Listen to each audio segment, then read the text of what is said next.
I will always remember the days na inaabangan lang kita mula sa pantry during our coffee break.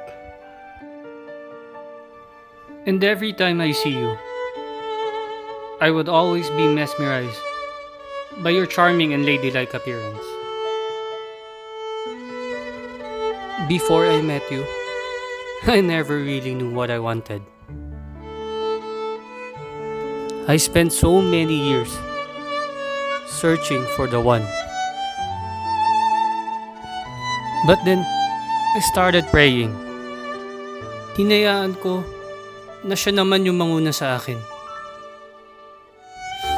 Hinayaan ko na siya yung mag-lead sa akin to the right person. At dumating ka nga.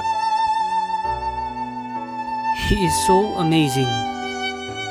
He brought you to me when the time was perfect.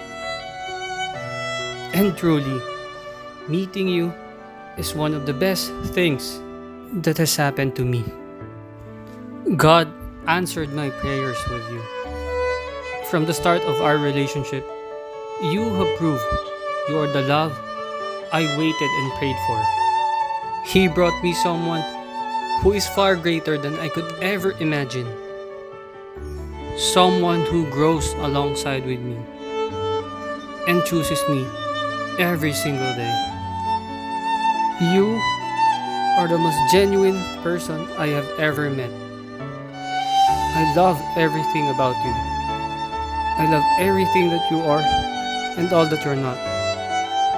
Gusto kong malaman mo na I appreciate you so much.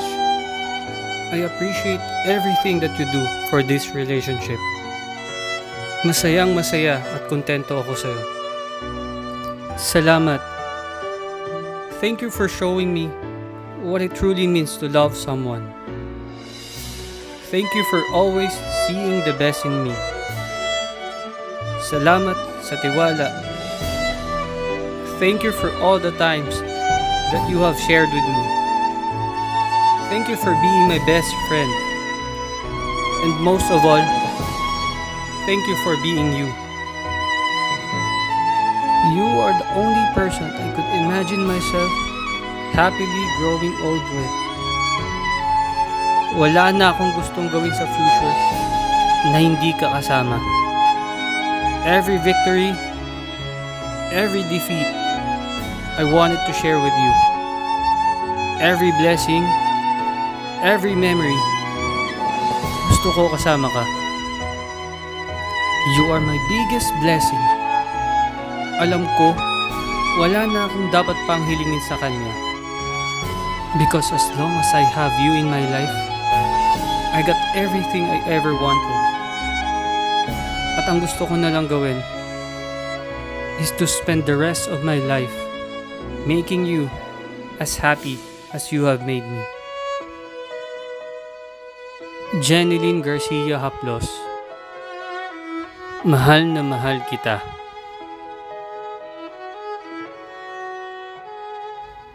Will you spend the rest of your life with me?